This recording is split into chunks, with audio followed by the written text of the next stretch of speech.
What is up, everyone? It doesn't matter if you are an old Swole Nation OG part of this channel or if you're a new Fitness Culture Fit Cult member. Today, we're going over how to train that chest here at home. Now, I'm gonna be the first person to tell you the chest, the body basically that I've built has been mostly done in the gym, but that's not to say that you cannot get a good chest workout at home. So today, I'm gonna show you how to structure a routine that'll give you the most bang for your buck with what you have at your disposal. So it doesn't matter whether your goal is to get stronger or to add muscle, AKA hypertrophy. The way we do that is by progressive overload. Now that is very easily done in the gym. Here at home without weights, there's two ways we're gonna accomplish that.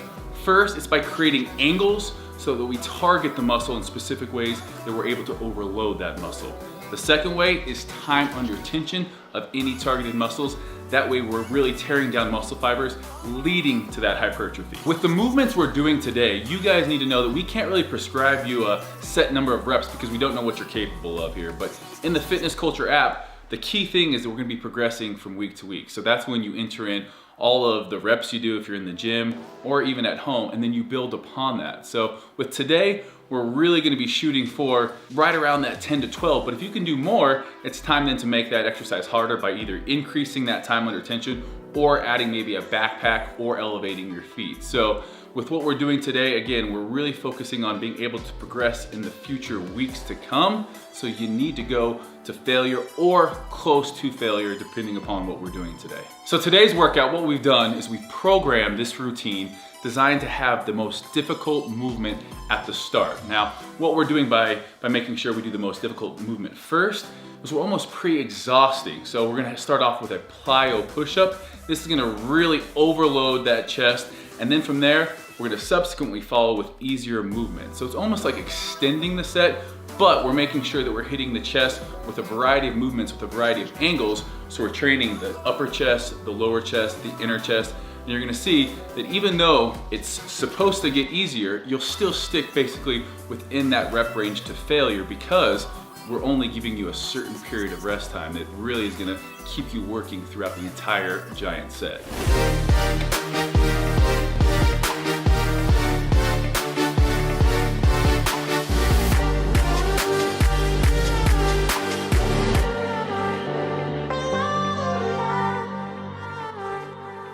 So first up, we have the plyometric push-up. Now this is gonna be super demanding on our central nervous system and is exactly why it's first in this routine. So we're gonna start out on top of the chairs or plyometric boxes if you're in the gym.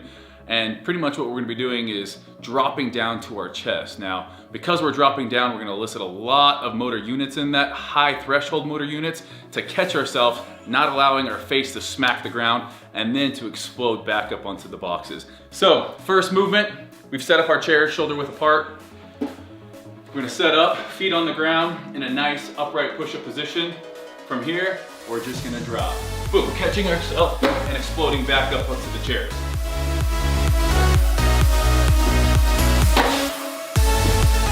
Resetting each time at the top.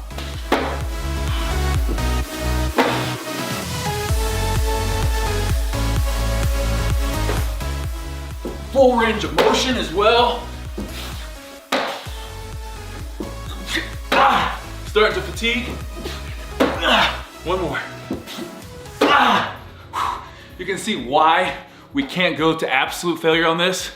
We'd be missing the chair falling on our face. Now, if you can't do the plyometric push-up on the chairs, clapping push-ups all the way down. With this, we're not generating as much force on the way down. Obviously, dropping from an elevated position, we're generating a lot more force, but this is a great one. If you can't do clapping push-ups, perform them on your knees. Whatever it is that you can do, stick with that. Make sure you're getting at least 10 reps. All right, guys, as soon as you're done with the plyo push-ups, get those chairs out of the way. Give yourself about 20 seconds rest maximum. Find a wall that you can put your feet against, and we'll be performing a pike push-up. Now, a pike push-up, because of our arm angle, think of the way when you're doing an incline bench press, you have your arm angle up above more towards your head.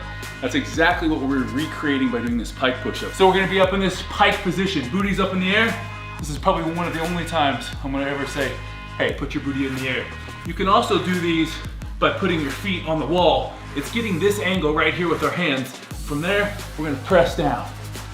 I actually like doing the pike variation a little bit more. You can crank out a little bit more reps. So, boom, booty's in the air, lean forward, push back. I'm not pushing up from here. You can see my head is behind my hands as I push forward. They're between my hands, my head's between my hands, and then I'm back to that starting position. This is gonna be a great developer for that upper chest. Squeeze all along. I don't want my elbows flaring out here. Going to failure here on this one. Hey.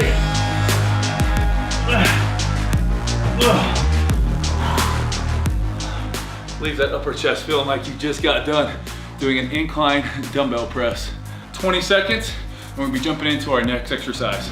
Next up, you're gonna wanna grab either paper plates, sliders, or even paper towels. And if you have hardwood floor, the paper towels work fine. If you have carpet, something like paper plates is gonna work great. This is basically our fly type movement. So in the gym, when we're doing a chest workout, we'll hit something like a bench press, an incline dumbbell press, cable flies, or maybe a pec deck. What that's gonna do is really focus in on that outer pec when our arms are out here, and then boom. One of the essential things that our chest does, it contracts by bringing our elbow in. So you can see, bring it across our body, bring our elbow. You can bring your hand across your body, and it's a lot of anterior delt. But the minute you go from here to here, it's a lot more pec involvement. So the way we train that at home is by setting up on our knees. Now this movement is not a beginner movement.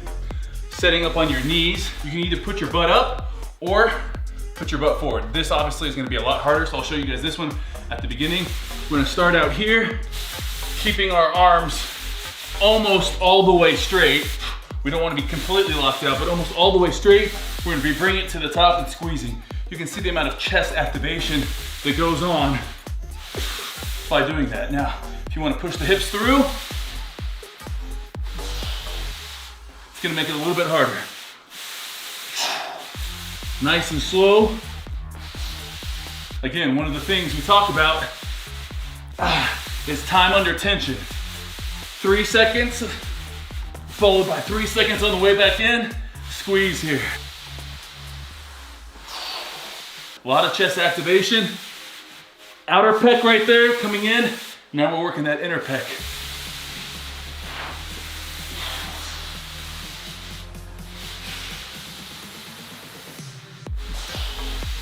Also, mind muscle connection. If I start doing this, a lot of anterior delts taking over. So when I say mind muscle connection, it's getting in this position, slight bend in the arms all the way out, coming back up using just the chest. And that's it. Again, when people talk about mind muscle connection, it's great to have, but there's a purpose to it. That mind muscle connection allows us to stay using that pec. We feel it all of a sudden when our triceps take over, or if our anterior delt, like in this exercise, takes over. You need to make sure you keep that posture and that squeeze. Doing that will make sure mind muscle connection, you're using your chest, and that's what we're working here. 20 seconds rest, you're back in it. We're gonna be doing our chair dips here. So it's gonna be a little bit different if you've never done this at home. It's gonna be targeting our lower chest. We've worked that upper chest, we're now working that lower chest. So just like we talked about that pike push-up and chest activations, the way these muscle fibers run, with a decline, we need to have our arms, if you think about a decline bench or a dip, everything is gonna be here for that lower chest. So the way we're gonna make sure we have the most activation is by trying to resemble that at home. We're gonna set up on our chairs a little bit more narrow than we had them for the plyo push-ups. This is our end position. And we're gonna start off with our head between the chairs. As we push up, our feet are just dead weight.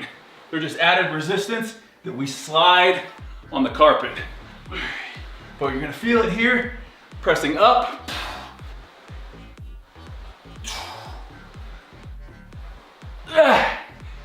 Again, keeping that mind-muscle connection. Working that lower pec, trying to take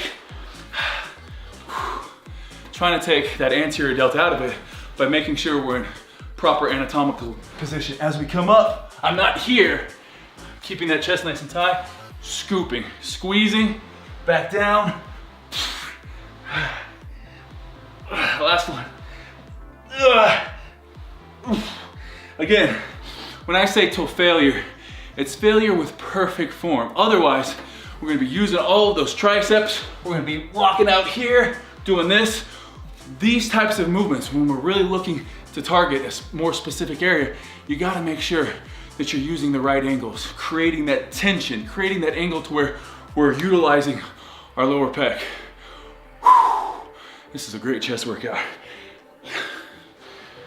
I've been in the gym doing traditional bodybuilding exercises and not had this great of a pump. All right guys, those are my 4 best chest exercises at home that you can do. Now, hopefully you guys have seen how we have put together our at-home chest workout. Really, we're not gonna necessarily do all these movements every single time we have a workout at home, depending upon what program you're in, but you can see how we come up with our training routines, really how we structure things. Now, if I'm under a time crunch, if I'm maybe doing a full body workout or in a hotel, if I wanna kind of get the best of all of these push-ups into one and just do one push-up, the one I'm gonna be doing is a Hindu push-up. Basically, we're gonna be in that pike position, coming down, working that upper pec, and then back into that dip movement, and then reversing it. So you can see this push-up right here gets both that upper pec in here to our lower pec. It's a good one for full range of motion as well, and it's gonna tire you out. That's extra credit, but what I want you guys to do is after 90 seconds of rest, after you do one of the giant sets, you're then back into it. So basically we have 4 different chest exercises. We have 3 rounds, 20 seconds in between each exercise, 90 seconds when you complete a full circuit. So this one, it's gonna get you pumped real quick, but also training to failure, we're gonna be getting more than just a nice pump out of it. We're gonna be breaking down those muscle fibers. So make sure, just like when you're training in the gym, your nutrition, even though you might be at home, training at home, your nutrition has to be on point. Because if you're not getting adequate nutrition, you're not gonna be able to grow muscle. So anytime that I'm looking to add muscle, I'm gonna be at a slight caloric surplus. Now, it's not to say that you can't add muscle and get leaner at the same time. That's in a whole nother video entirely, but it usually takes a lot more time. It's a slower process, and it all depends on someone's age, their experience levels. So we'll come into that in another video entirely, but hopefully you guys enjoyed this chest workout. I gotta get back to my next 2 rounds. Hopefully you guys have enjoyed this. Smash that like button, make sure you subscribe, and let me know what you wanna see us training next time. Thanks guys.